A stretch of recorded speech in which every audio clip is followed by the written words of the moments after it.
नमस्कार, प्रदेशी खबरों में आपका स्वागत है। मैं हूं आपके साथ आकाश। अब देखते हैं खबरें विस्तार से। सोमवार से अयोध्या में राम मंदिर भूमि पूजन के लिए अनुष्ठान शुरू हो गया है, लेकिन इन सबके बीच देश भर में सियासत का दौर जारी है। एमपी के पूर्व मुख्यमंत्री और कांग्रेस के राज्यसभा सांसद दिग्विजय सिंह ने मुहूर्त को लेकर फिर सवाल खड़े किए हैं। उन्होंने ट्वीट किया, मंदिर पूजन के लिए हिंदू धर्म की मान्यताओं को नजरअंदाज किया गया है। इसी वजह से गृह मंत्री अमित शाह से लेकर राम मंदिर के पुजारी तक कोरोना संक्रमित हो गए हैं।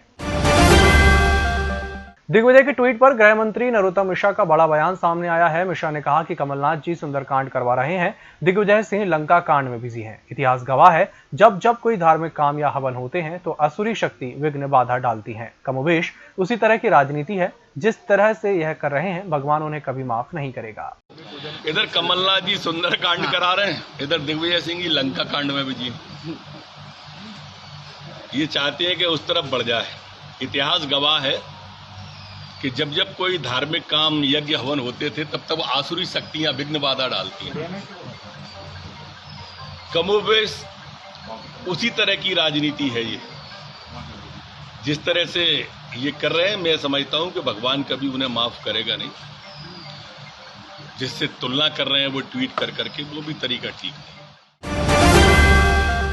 मुख्यमंत्री शिवराज सिंह चौहान ने किसी का नाम लिए बगैर आज कांग्रेस और उनके नेताओं पर कड़ा हमला बोला। उन्होंने ट्वीट कर कहा कि श्री राम के अस्तित्व को ही नकारने वाले कांग्रेस नेता राम मंदिर के निर्माण के शुभ अशुभ समय का निर्धारण करने में लगे हैं। उन्होंने कहा कि कांग्रेसियों राम का नाम लेने से ही समय शुभ हो जाता है। मुख्यमंत्री शिवराज सिंह चौहान ने सोमवार को चिरायु अस्पताल में रक्षाबंधन पर्व मनाया। सीएम को मंत्री अरविंद भदौरिया की पत्नी अर्चना और एक नर्स ने तिलक किया और राखी बांधी श्रीफल भी भेंट किया। मुख्यमंत्री शिवराज सिंह चौहान ने अयोध्या में राम मंदिर निर्माण की शुरुआत के मौके पर प्रदेश के नागरिकों से अपील की है कि वह 4 और 5 अगस्त की रात अपने अपने घरों पर दीपोत्सव से सजाएं। कांग्रेस के प्रदेश अध्यक्ष कमलनाथ ने कहा कि वे प्रदेश की उन्नति और खुशहाली के लिए कल सुबह हनुमान चालीसा का पाठ करेंगे। उन्होंने ट्वीट कर कहा, मैं आप सभी की उन्नति और खुशहाली के लिए कल सुबह 11 बजे हनुमान चालीसा का पाठ करूंगा। आप सब भी अपने अपने घर या नजदीकी मंदिर जाकर प्रभु हनुमान जी की पूजा करें और मध्य प्रदेश की खुशहाली की कामना करें। प्रिय प्रदेशवासियों, मैं आप सभी की उन्नति एवं खुशहाली के लिए कल सुबह 11 बजे हनुमान चालीसा का पाठ करूंगा। मेरा निवेदन है कि आप सब भी अपने अपने घर या नजदीकी मंदिर जाकर प्रभु हनुमान का पूजा करें और मध्य प्रदेश की खुशहाली की कामना करें।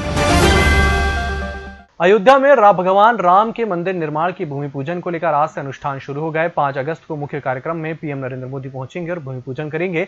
90 के दशक में राम मंदिर आंदोलन का प्रमुख चेहरा रही उमा भारती अयोध्या में रहते हुए भी शिलान्यास कार्यक्रम में भाग नहीं लेंगी। इसकी बात की जानकारी उन्होंने खुद ट्वीट करके दी। उमा ने बताया कि जब से मैंने अमित शाह और यूपी के भाजपा नेताओं के बारे में कोरोना पॉजिटिव होने का सुना, तभी से मां अयोध्या में मंदिर के शिलान्यास में उपस्थित लोगों के लिए, खासकर प्रधानमंत्री नरेंद्र मोदी के लिए चिंतित हूं।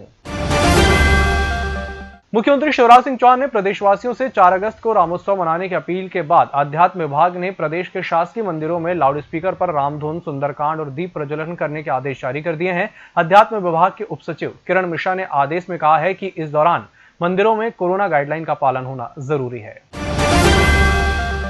गृह मंत्री डॉक्टर नरोत्तम मिश्रा ने सोमवार को कहा कि सरकार को पुलिस जवानों और उनके परिवारों की सुरक्षा की पूरी चिंता है, इसीलिए पुलिस विभाग में फिलहाल छुट्टी पर रोक लगाई है।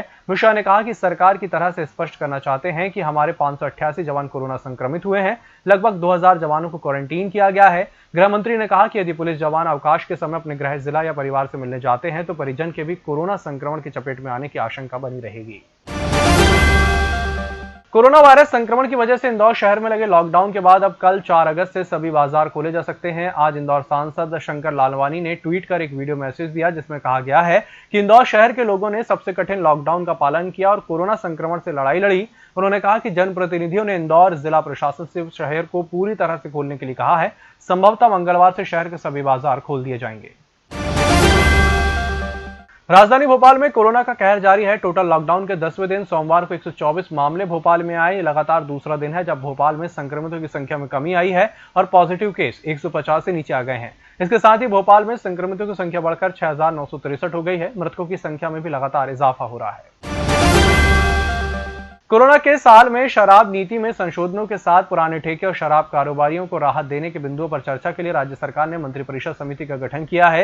ये नीलामी के मामलों को भी देखेगी। समिति में वाणिज्यिक कर और वित्त मंत्री जगदीश देवड़ा, खाद्य मंत्री बिसाहू लाल सिंह, नगरीय विकास मंत्री भूपेंद्र सिंह, आदिम जाति मंत्री मीना सिंह मांडवे और पशुपालन मंत्री प्रेम सिंह पटेल सदस्य बन गए हैं।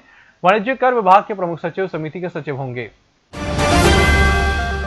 श्री राम जन्मभूमि पर मंदिर निर्माण के भूमि पूजन कार्यक्रम के उपलक्ष्य में आरएसएस की कला संस्कृति शाखा संस्कार भारती के सानिध्य में मध्य क्षेत्र कला दर्शन नाम से ऑनलाइन मंच का शुभारंभ करने जा रही है।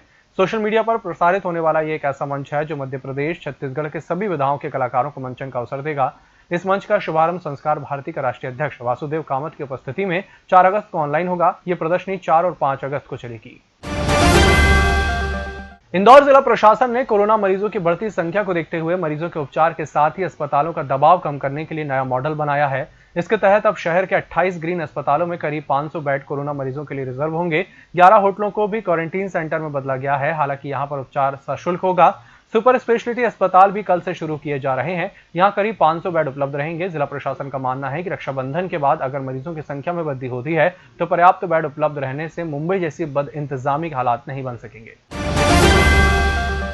All India motor transport Congress ने 4 सूत्री मांगों के लिए 10 अगस्त से देश और प्रदेश में हड़ताल करने का ऐलान किया है। एआईएमटीसी दिल्ली के अध्यक्ष कुलतरण सिंह अटवाल और प्रदेश वेस्ट जोन के अध्यक्ष विजय कालरा सहित सभी पदाधिकारियों की सहमति चक्का जाम कर हड़ताल पर बैठने का फैसला लिया गया है।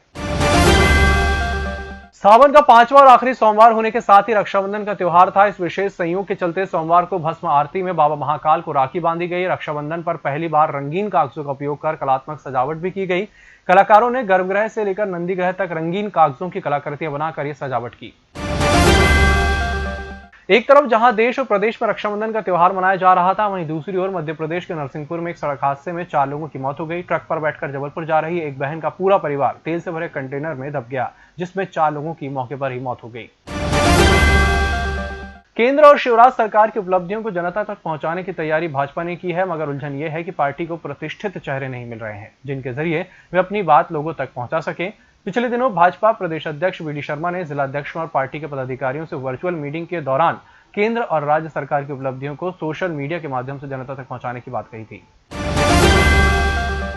मध्य प्रदेश में नगरीय निकाय और पंचायतों के चुनाव की तैयारियां शुरू हो गई हैं। इसके लिए वार्ड आरक्षण का काम जिलों में तेजी के साथ चल रहा है।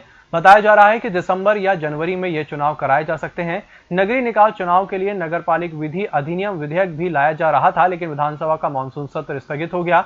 अब अध्यादेश के जरिए महापौर और अध्यक्ष का चुनाव प्रत्यक्ष प्रणाली यानी सीधे जनता द्वारा कराए जाने का संशोधित प्रावधान किया जाएगा।